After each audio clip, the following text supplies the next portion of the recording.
And now it is my great honor to welcome back Dr. Dilip Ghosh, global expert in nutrition, nutraceuticals, and traditional medicine, professionally associated with NutriConnect Australia, adjunct industry fellow at the National Institute of Complementary Medicine, Western Sydney University, and consultant to the WHO Global Traditional Medicine Center.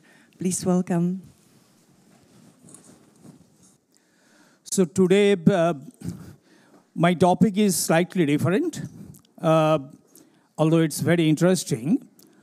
How to globalize Ayurveda, not through classical Ayurvedic route, but through evidence-based nutraceutical route. Because I am one of the nutraceutical experts in the world, so we have done a lot of work in this area, using Ayurvedic medicine also. So I'd be happy to share my knowledge also. As you increasingly aware that the one disease, one target, one drug, that is the concept of or backbone of pharmaceutical drug, that is in today's world, it is slightly outdated. Because every disease is completely not a single cause. There are multiple causes. And maybe 30, 40, 50 genes are involved to tackle this disease also. So one molecule, you cannot control every pathway of the disease. So that's why the multi-target therapy or pharmacology that is appears, and that is perfectly fits with the natural medicine, including Ayurveda. Because natural medicine has sometimes 20, 30 individual components also. So that means if you studied well, you can easily connect all these physiological pathway.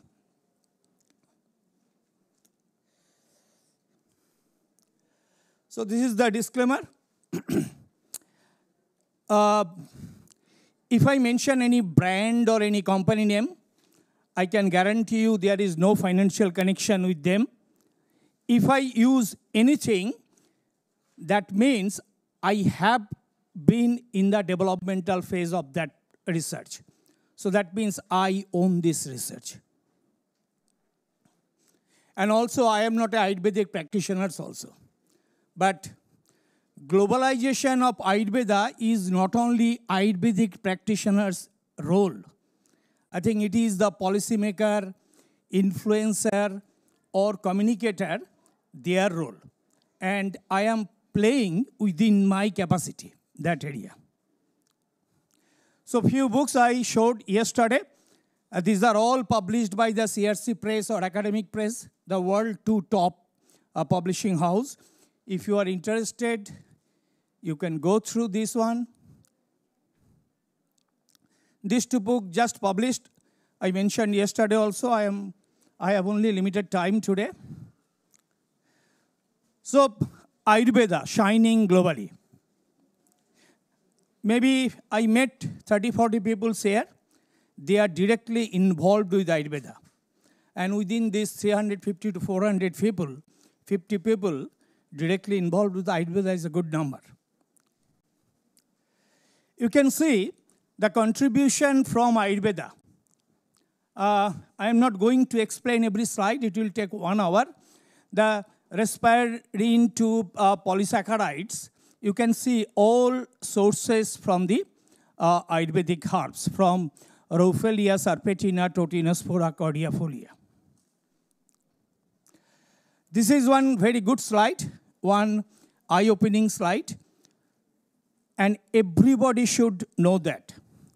Ayurveda as a system of medicine, that is one thing. But Ayurveda as a product, that is completely different. So only 16 plus 4 countries, roughly 20 to 21 countries, they recognized Ayurveda as a separate system of medicine. So these are the list. There are few good number of European countries also. Um, so, yes. So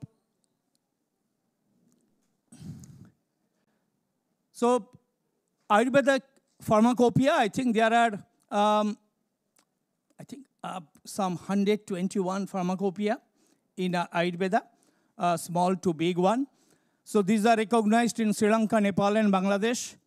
So countries using Ayurveda pharmacopoeia as a reference text, like Malaysia, Singapore, UAE, Serbia, and Switzerland also.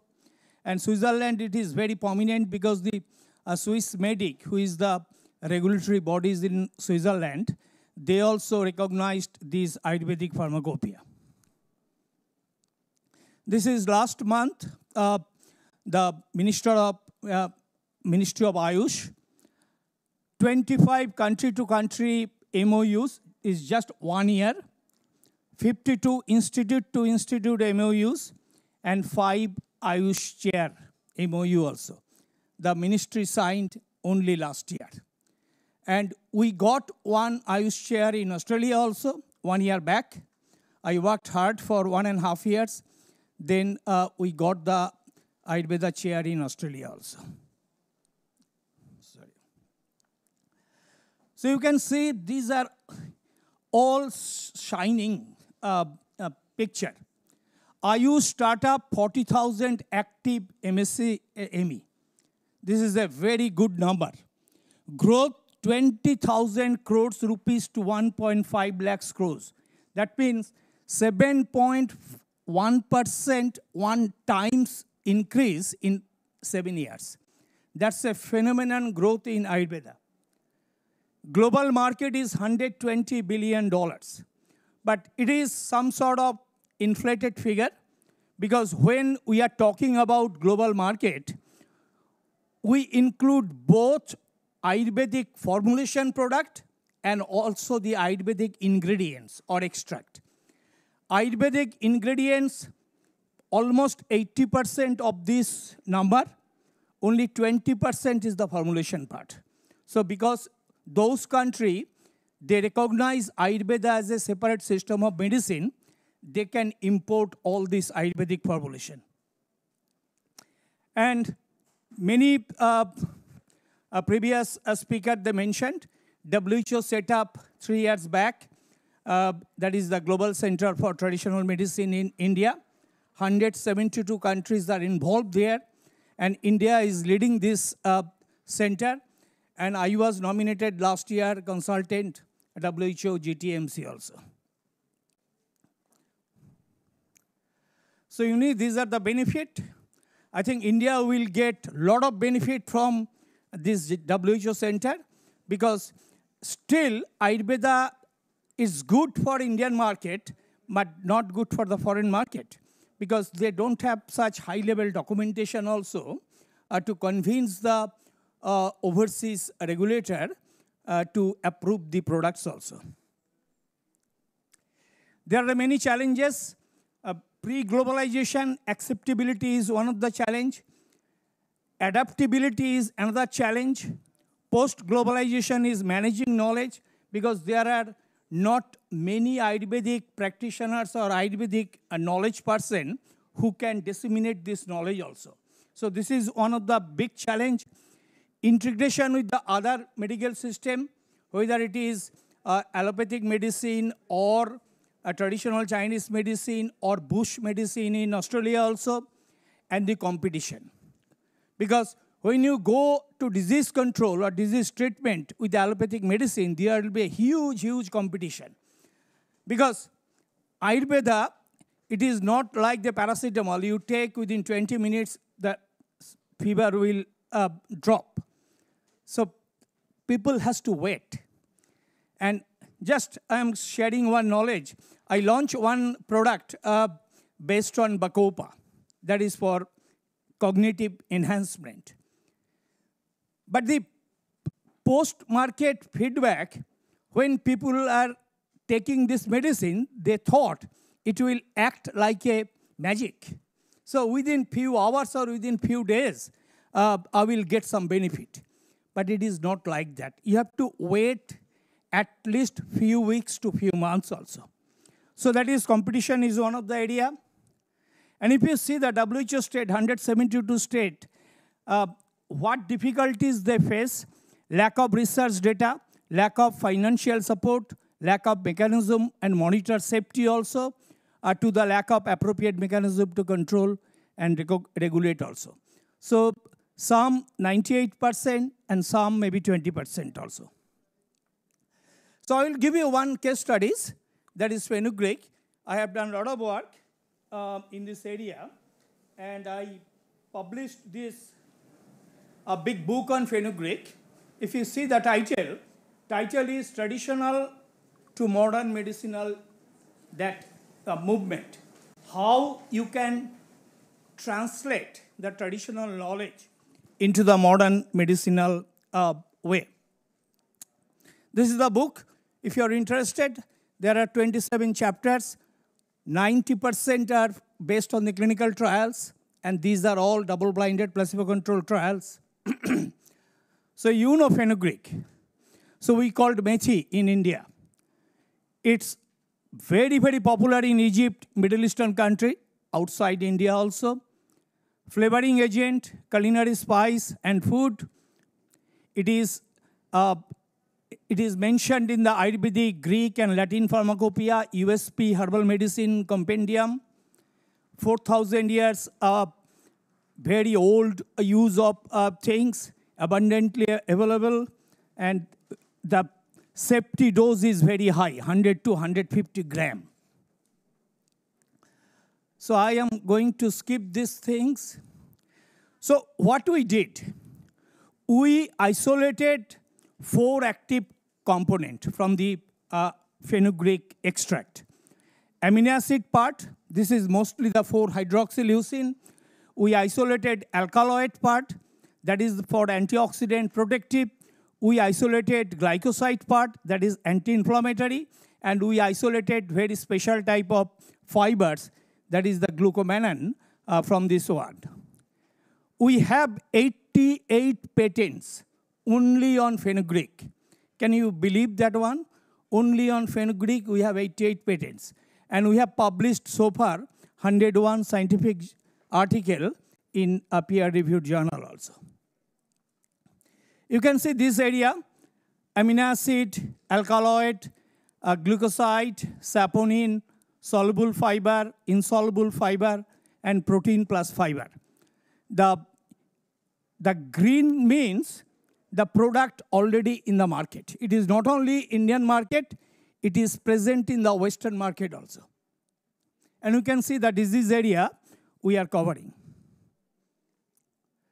So I will give you very quickly 3 different areas where we develop this product and we launch also. In Australia, also in Health Canada. And definitely in South Asia, like India, Nepal, and all other countries. So I am not going to cover this one. This is the glycoside part of fenugreek, proven efficacy and safety of the 2 independent human clinical trials. It is not only done in India, the one trial is done in Australia also, and this is double-blinded placebo control. We are not claiming in the sexual arousement area, but we are claiming the free testosterone increase. You know, after 40 years, women also need testosterone. Testosterone not only for men. So the free testosterone is dropping down.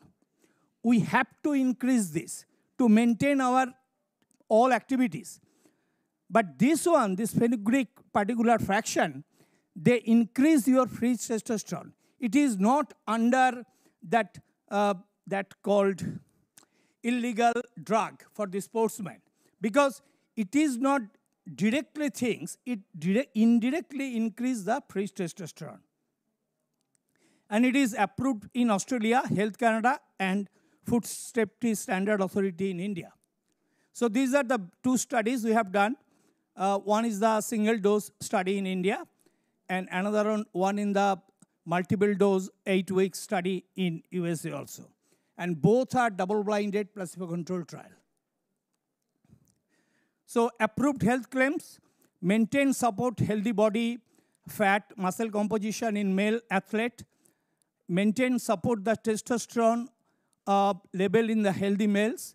So these are all in the healthy aging platform. Fenugreek as a proprietary Ayurvedic medicine, because it is India, we registered as a Ayurvedic medicine, and as a Ayurvedic medicine, you can claim any disease treatment also using this product.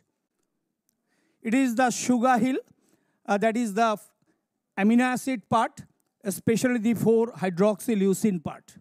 You can see, backed by the 2 published clinical trial, supports healthy blood sugar level and maintain HbA1c level in the optimal range also. I am not going detail. Approved health claims support healthy blood sugar level, maintain H1A1C level, and may reduce the daily requirement of external insulin also. Nutraceutical, this is the fenugreek.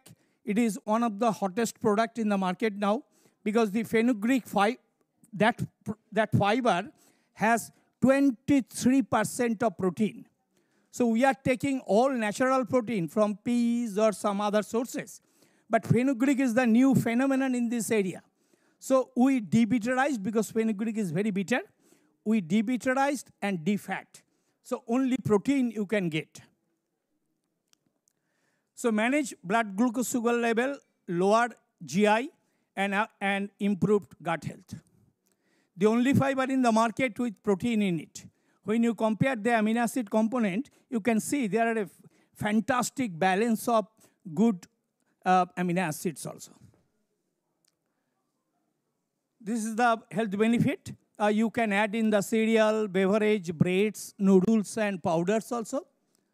Clinical data, we have done 2 big clinical trials also, and few are undergoing in this area. And definitely the gut health area. So because it's a high fiber, especially the not nano, that is the glucomannan, so it will improve your gut health also. Approved health claim, source of protein, high fiber, low available carbohydrate. Thank you very much.